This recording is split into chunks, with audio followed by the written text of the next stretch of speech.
She stood on that rooftop with a microphone, gave me an ultimatum in front of 50 people, and waited for me to beg. I didn't say a word. I just walked away. That's when her perfect plan started falling apart. Turns out silence can be the most devastating response of all. My name is Ethan Cole. I'm 41, work as a senior developer at a tech company in Austin. My wife Sophia is 36, marketing manager at the same company. We've been married 14 years, have a 6-year-old daughter named Maya. On paper, we look perfect. The night everything shattered was supposed to be a celebration. Our company launched a new platform. Sophia's team crushed the marketing campaign, and our VP of technology, Marcus Reed, threw this rooftop party downtown. Sophia insisted I come. Said it would be good for my career. I should have stayed home. The party was packed when we arrived. Sophia looked stunning in a dress I'd never seen before. She disappeared into the crowd within minutes, leaving me nursing a beer near the bar. I'm not good at these corporate things. Never have been. I spotted her an hour later across the rooftop, laughing with Marcus. His hand rested on her back. Too familiar, too comfortable. Something twisted in my gut, but I pushed it down. Just colleagues, I told myself. Then came the speeches. Marcus talked about innovation and teamwork, then handed the microphone to Sophia. She thanked the team, talked about the campaign, the late nights. Her eyes found mine, and something cold flashed across her face. I want to thank those who believed in me when others didn't, Sophia said. Some people are content staying in the same place forever, playing it safe. But I'm not one of those people anymore. The crowd clapped. I stood there frozen. She stepped down from the platform and walked straight toward me, microphone still in hand. People parted like the Red Sea. My heart hammered. Ethan, she said, her voice amplified for everyone to hear. We need to talk about us, about what you want, what I want. I'm tired of waiting for you to figure it out. Every eye turned to me. Marcus stood near the platform, arms crossed, watching. So here's your choice. Right here, right now, Sophia continued. Are you in or are you out? Do you want this marriage or should we both just move on? The rooftop went silent. Someone's phone buzzed. A glass clinked. She went too far and gave me an ultimatum to stay or go in front of everyone. I looked at this woman I'd loved for 14 years and didn't recognize her. I said nothing, set my beer down, turned around, and walked toward the exit. I simply walked away. Behind me, gasps and murmurs erupted. Someone called my name. I didn't look back. I took the elevator down, walked out into the Austin night, and kept walking. My phone buzzed in my pocket. I ignored it. That was the moment my marriage ended. Not with a conversation or counseling, with silence in front of 50 witnesses on a rooftop under Texas stars. I woke up in my brother's guest room, still wearing my dress shirt and slacks from the night before. My phone sat on the floor, face down, battery at 3%. 47 missed calls, 62 text messages. I didn't look at any of them. My brother Leo was already up making coffee when I stumbled into his kitchen around 7 o'clock. He took one look at me and poured 2 cups without saying a word. That's the thing about brothers, the good ones anyway. They know when to talk and when to just hand you caffeine and keep their mouth shut. You want to tell me what happened? Leo finally asked after I'd downed half the cup. I told him all of it. The rooftop, the ultimatum, the walk away. He listened without interrupting, which I appreciated more than he'd ever know. She's lost her mind, Leo said when I finished. He's 43, divorced himself 3 years back, so he understood betrayal better than most. You did the right thing, man. Walking away took more guts than staying would have. My phone buzzed on the table. Sophia's name flashed on the screen. I let it ring out. You going to talk to her eventually? Leo asked. Eventually, I said. But not today. The messages started coming in waves after that. First from Sophia, short and cold. You just left. Then longer ones, trying to justify herself. You embarrassed me in front of everyone. By mid-morning, she'd switched tactics. We need to talk about Maya. She's asking where you are. That one hit different. My little girl, 6 years old, and probably confused as hell why Daddy didn't come home last night. I texted back. Tell Maya I love her and I'll see her soon. You and I will talk when I'm ready. Sophia's response came fast. When you're ready. Typical. Always about what you want. I set the phone down before I said something I'd regret. Around noon, I got a text from someone I didn't expect. Chloe Dean, a junior developer on my team. Her message was short. Hey Ethan, I don't know if this is crossing a line, but I think you should know something. Can we meet for coffee? I stared at that message for a solid 5 minutes. Chloe was 28, sharp as they come, kept to herself mostly. We'd worked together for 2 years, strictly professional. Why would she want to meet now? Meet her, Leo said when I showed him the text. He was reading the paper at the kitchen table. If she's reaching out the day after that disaster, she knows something. He was right. I texted back, coffee sounds good. When and where? We agreed to meet at a place near the office at 3 o'clock. I showered, changed into the spare clothes Leo lent me, and tried to prepare myself for whatever was coming next. Because here's the thing, I was starting to realize last night wasn't the beginning of the end. It was just the moment I finally opened my eyes. The end had been coming for a while, and I'd been too busy being a good husband and father to notice. Chloe was going to tell me something I didn't want to hear. I could feel it in my bones, but I needed to hear it anyway. Chloe was already waiting when I walked in the coffee shop at 3 o'clock. She sat in a corner booth, nursing a latte, looking like she'd rather be anywhere else. I slid into the seat across from her and got straight to it. What do you need to tell me? I asked. She took a breath, then met my eyes. I've known about Sophia and Marcus for 4 months. I should have told you sooner, but I didn't know how, and honestly, I wasn't sure if it was my place. The words hit like a punch, even though part of me already knew. For months, at least, maybe longer. Chloe pulled out her phone and slid it across the table. I took screenshots. I'm sorry, Ethan. I know this is awful, but you deserve to know the truth. The photos showed text messages between Sophia and Marcus. Flirty at first, then explicit. Plans to meet at hotels, discussions about when he finally figures it out, and just a few more months. There were expense reports, too, business trips that lined up perfectly with conference bookings under false names. My hand shook as I scrolled through them. Chloe reached across and gently took her phone back. There's more, she said quietly. Financial stuff. Marcus has been approving expense reimbursements for Sophia that don't match any legitimate business travel. We're talking thousands of dollars over the past 6 months. Plastic surgery consultations, jewelry purchases, spa treatments, all coded as client entertainment or marketing expenses.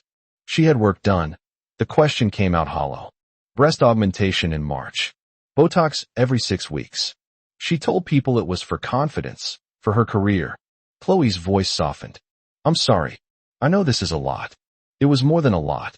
It was systematic, calculated. Sophia hadn't just cheated. She'd used company money to transform herself for another man, while I worked late nights to support our family. Why are you telling me this now? I asked. Because after last night, I realized she was setting you up. That ultimatum wasn't about giving you a choice. It was about making you look weak in front of everyone so she could justify leaving. Marcus has been planning to bring her on as VP of marketing. They needed you out of the picture, and they needed it to look like your fault. I sat back, processing. Does HR know about this? Not yet, but they will. Chloe pulled out a flash drive and set it on the table. Everything's on here. Messages, expense reports, hotel receipts, all of it. What you do with it is up to you. I took the drive and pocketed it. Thank you, Chloe. Seriously. One more thing, she said as I stood to leave. Marcus is married. Has been for 6 years. His wife lives in Dallas with their 2 kids. He keeps it quiet because he likes to play the bachelor at the office. That stopped me cold. Sophia knows? I don't think so. He's been lying to both of you. I walked out of that coffee shop with a flash drive full of evidence and a clarity I hadn't felt in months. Sophia wanted to paint me as the problem, the anchor holding her back. But I wasn't the villain in this story. I was just the guy who finally opened his eyes. The hardest part about all of this wasn't the betrayal or the humiliation. It was explaining to my 6-year-old daughter why Daddy wasn't coming home. I picked Maya up from school on Friday, 3 days after the rooftop incident. Sophia had been sending increasingly hostile texts, but when it came to our daughter, we managed to keep it civil, barely. Maya climbed into my car with a princess backpack and gave me the biggest smile. Daddy, Where have you been? I've been staying at Uncle Leo's for a few days, sweetheart. But I'm here now. Why aren't you staying at home? Kids ask the questions you're not ready to answer. I pulled out of the school parking lot and chose my words carefully. Mommy and Daddy are having some grown-up problems right now, but that doesn't change how much I love you. You know that, right? Are you getting divorced like Emma's parents? Emma was her best friend from kindergarten. The divorce had been messy, and Maya had asked questions about it for weeks. I don't know yet, honey. Maybe. But whatever happens, you'll always have both of us. We both love you more than anything. She was quiet for a moment, then asked, Is it because of Mr. Marcus? My hands tightened on the steering wheel. What do you mean? I heard Mommy talking on the phone. She said your name and Mr. Marcus's name. She sounded mad. I pulled into a parking lot and turned to face her. Maya, listen to me. None of this is your fault. Sometimes adults make mistakes, and sometimes relationships change. But you didn't do anything wrong, okay? She nodded, but I could see the confusion in her eyes. We spent the afternoon at the park. I pushed her on the swings, helped her across the monkey bars, bought her ice cream, even though dinner was only an hour away. Normal dad stuff. The kind of moments that matter more than any corporate party or marriage drama. When I dropped her back at the house that evening, Sophia stood in the doorway with her arms crossed. I walked Maya to the door, kissed her forehead, and told her I'd see her soon. We need to talk, Sophia said as Maya ran inside. Yeah, we do. But not here and not now. I kept my voice level. I've got a lawyer. You should get one too. We'll handle this properly. A lawyer? Ethan, don't you think that's... You gave me an ultimatum in front of 50 people, Sophia. You humiliated me. You've been spending company money on plastic surgery and in hotel rooms with Marcus Reed. So, yeah, I got a lawyer. Her face went pale. How did you? Doesn't matter. What matters is you made your choice on that rooftop. Now, I'm making mine. I walked back to my car, got in, and drove away. In the rearview mirror, I saw her standing there frozen. For the first time in days, I felt like I was taking control of my life instead of just reacting to hers. It wasn't about revenge. It wasn't even about being right. It was about protecting my daughter and my future. And that started with being strong enough to stand my ground. Monday morning, I sat across from Eleanor Hayes, one of the best divorce attorneys in Austin. She came recommended by Leo's ex-wife, ironically enough. Eleanor was mid-50s, sharp-eyed, with a reputation for demolishing unfaithful spouses in court. Let me make sure I understand, Eleanor said, reviewing the flash drive contents on her laptop. Your wife committed expense fraud, had an affair with a married executive, and publicly humiliated you to justify leaving. And you have documented proof of all of it. That's right. She leaned back in her chair, a slight smile crossing her face. Mr. Cole, this is the most open and shut case I've seen in years. Your wife handed you everything you need. What about Maya? Custody. With this evidence, you'll get joint custody minimum, possibly primary if we can prove Sophia's choices created an unstable environment. The fact that she's involved with a married man who's been lying to her strengthens your position considerably. I felt a weight lift off my chest. What's next? I filed for divorce today. We cite adultery, fraud, and emotional abuse. I'll also contact your company's HR department about the expense violations. Marcus Reed won't just lose his girlfriend. He'll lose his job. Good. Eleanor studied me for a moment. Most men in your position want revenge. You just want your daughter protected. Revenge won't change what happened. But making sure Maya has a stable father who fights for her, that I can do. Then let's get to work. By Wednesday, Sophia had been served. She called me 17 times in 2 hours. I didn't answer. Her texts escalated from angry to desperate. How could you do this? Followed by, we can fix this. And finally, you're destroying our family. I responded once. You destroyed it on that rooftop. I'm just making it official. Thursday afternoon, I got a call from Marcus. Almost didn't answer, but curiosity got the better of me. Ethan, we need to talk. His voice was tight, controlled. Nothing to talk about. Listen, Sophia told me about the divorce papers. You're making a mistake. We can settle this quietly. No need to involve the company. I laughed. Actually laughed. Quietly. Like how you quietly spent months sleeping with my wife using company funds. That kind of quiet? Silence. HR has everything. I continued. Expense reports, hotel receipts, messages. You're done, Marcus. And here's the best part. Your wife in Dallas? She's getting copies, too. Chloe already tracked down her contact information. You son of a... No, I cut him off. You made your choices. You wanted Sophia? You got her. But you also got the consequences. Enjoy unemployment. I hung up and immediately called Eleanor. Marcus Reed just contacted me trying to negotiate. Can he do that? He can try. It won't help him. The evidence is already submitted to HR and documented in the divorce filing. He's trying to minimize damage, but it's too late. She paused. How do you feel? Honestly, better than I have in months. Good. Keep that energy. We've got a fight ahead, but we're going to win. That evening, I picked up Maya from school and took her to get pizza. She seemed lighter, somehow, like she could sense the shift in me. Daddy, are you okay? She asked between bites of pepperoni. Yes, sweetheart. I really am. Good. Because you seem like you again. Out of the mouths of children. She was right. For the first time since that rooftop, I felt like myself. Not the man who ignored warning signs. Not the man who worked himself to death while his wife planned her exit. The man I should have been all along. Someone who stood up for what mattered.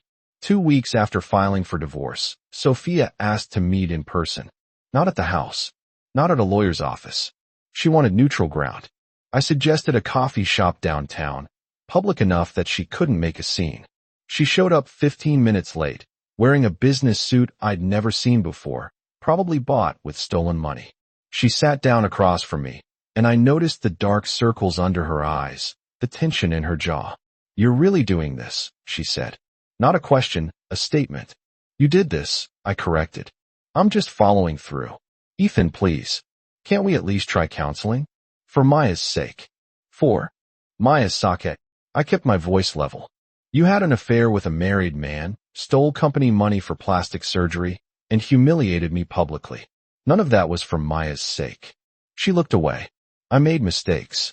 Mistakes are forgetting to pay a bill or missing an anniversary. What you did was calculated.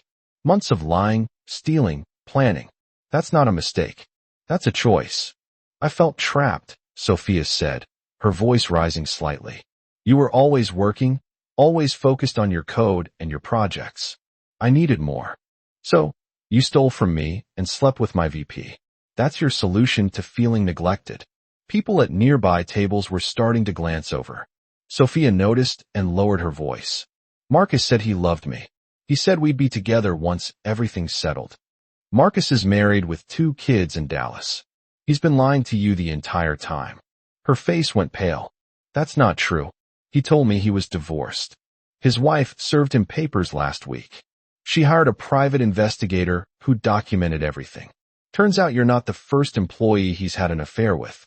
You're just the latest. Sophia's hands shook as she reached for her coffee cup. You're lying. Ask him yourself. Oh wait. You can't. He blocked your number 3 days ago when HR launched their investigation. The color drained from her face completely.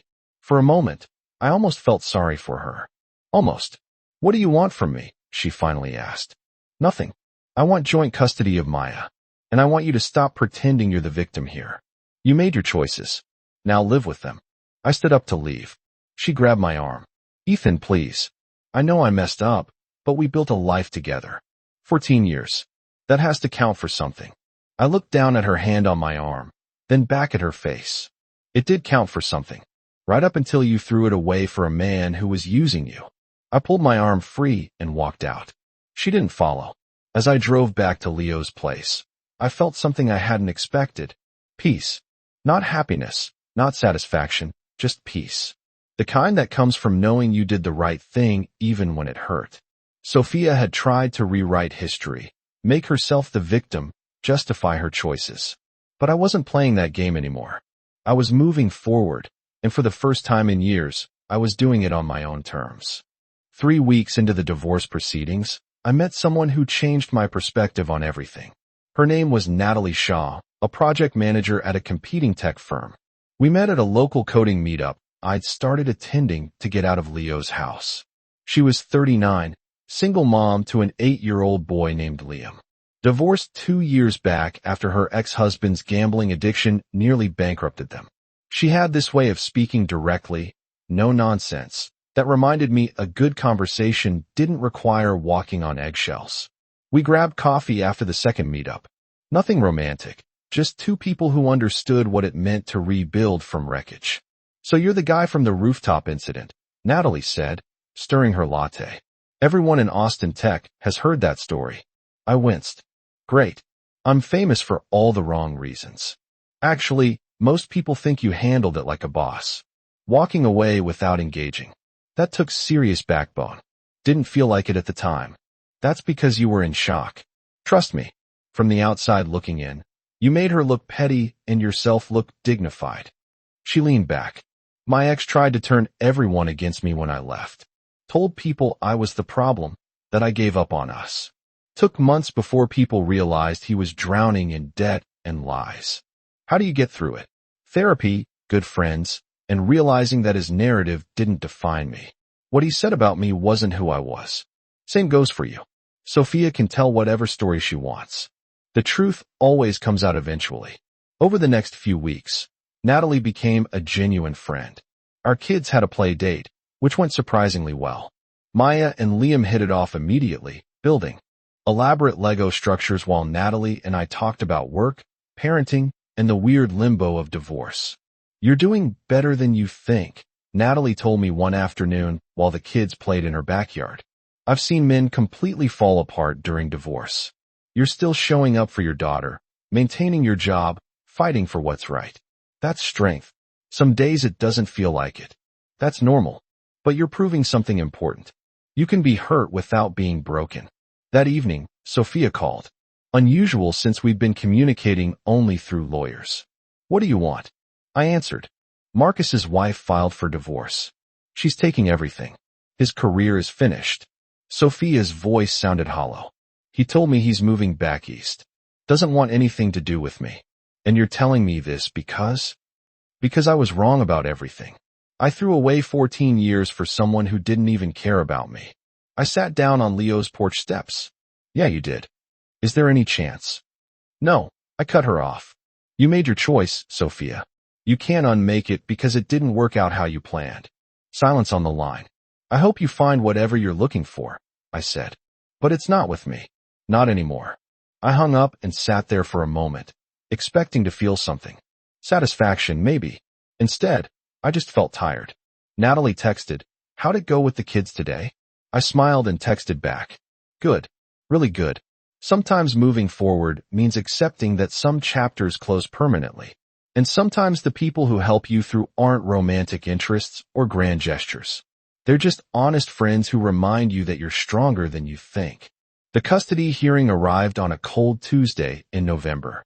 Eleanor met me outside the courthouse, briefcase in hand, confidence radiating from her like armor. "Remember," she said as we walked in, "stay calm. Answer questions directly. Don't let Sophia's attorney bait you into anger." Sophia sat across the courtroom with her lawyer, a sharp-dressed man named Victor Klein, who had a reputation for aggressive tactics. She looked different, thinner. The expensive haircut and designer clothes couldn't hide the exhaustion in her eyes. The judge, a no-nonsense woman in her 60s named Judge Evelyn Moss, reviewed the files before looking up. "This is a custody hearing for Maya Cole, age 6. Mr. Cole is seeking primary custody with visitation rights for Mrs. Cole. Mrs. Cole is contesting this arrangement. Let's begin." Eleanor presented our case methodically. The affair, the financial fraud, the public humiliation, the evidence from Chloe's flash drive showing systematic deception. Sophia's attorney tried to object multiple times, but Eleanor had documented everything perfectly. Mrs. Cole used marital funds and company resources to finance an extramarital affair, Eleanor stated. She introduced her daughter to an unstable situation and showed a pattern of deception that lasted months. Mr. Cole, by contrast, has maintained stable employment, secured appropriate housing, and prioritized his daughter's well-being throughout this process. When it was Sophia's turn, her attorney painted me as emotionally distant and career-focused. He claimed Sophia's affair was a symptom of my neglect, that I'd driven her away with my lack of attention. Judge Moss stopped him mid-sentence. Counselor, are you seriously arguing that infidelity and fraud are justified responses to feeling neglected? Victor Klein backpedaled. No, Your Honor. I'm simply providing context. Context doesn't excuse behavior. Continue, but stick to facts relevant to the child's welfare. When I took the stand, Sophia's attorney went after me hard. Mr. Cole, isn't it true you frequently worked late nights and weekends? Yes, to provide for my family. And during those late nights, who was caring for Maya? My wife when she was home, my brother when she wasn't. I made sure Maya was never alone or unsupervised. But you were absent. I was working. That's different from being absent.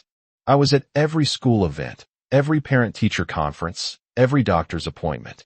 I coach her soccer team. Can Mrs. Cole say the same? He didn't have an answer for that. Eleanor called Chloe Dean as a witness. Chloe testified about the expense fraud, the evidence she'd collected, and how the company had terminated Marcus Reed's employment. Then, Eleanor dropped the bomb. Miss Dean, during your investigation, did you discover anything else relevant to this case? Yes. Marcus Reed had a history of targeting married female employees. Sophia wasn't his first affair.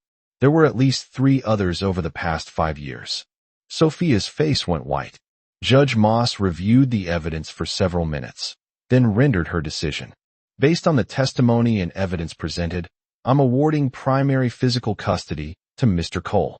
Mrs. Cole will have supervised visitation every other weekend until such time as she can demonstrate stable housing and employment. This court takes financial fraud and deception seriously, especially when it impacts a child's welfare. The gavel came down. Sophia's attorney immediately moved to appeal, but Judge Moss shut him down. You can file an appeal, counselor, but given the evidence, I doubt it will succeed. Outside the courthouse, Eleanor shook my hand. Congratulations, Ethan. You fought the right way, and you won. I called Leo immediately. I got primary custody. That's my brother. I'm proud of you, man. That evening, I picked up Maya from school and took her out for ice cream. I didn't tell her about the custody decision yet. That conversation would come later, when she was ready. For now, I just wanted to be her dad. The one who showed up. The one who fought for her. The one who chose strength over bitterness. For months after the divorce was finalized, I ran into Marcus Reed at a grocery store. Pure chance. I was grabbing milk and cereal when I saw him in the next aisle, looking like he'd aged 10 years. He saw me and froze. For a second, I thought he'd turn and walk away. Instead, he approached. Ethan, can we talk for a minute? Every instinct told me to walk away, but curiosity won. You got 60 seconds. We stepped outside into the parking lot. Marcus looked at his shoes before speaking. I wanted to apologize. What I did was inexcusable. I destroyed your marriage, my own marriage, my career, all for something that wasn't even real. You're 4 months too late for apologies. I know. I'm not asking for forgiveness. I just needed you to hear it. He took a breath. My wife took the kids to her parents in Ohio. I'm not allowed to see them without supervision. I'm working at a startup for 1/3 of my old salary. Everything I built is gone. And you think I should feel sorry for you? No. I think you should know that walking away that night saved you from becoming like me. A man who had everything and threw it away for nothing. I studied his face. He wasn't looking for sympathy. He was just broken. I hope you find a way to rebuild, I said finally. But stay away from me and my family. He nodded and walked to a beat-up Honda Civic. No Porsche, no designer suit, just a broken man living with his choices. I drove home thinking about how different our paths had become. He lost everything chasing something hollow. I'd lost my marriage, but found myself. That evening, Maya and I made dinner together. Spaghetti, her favorite. She stood on a stool, stirring sauce while I handled the pasta.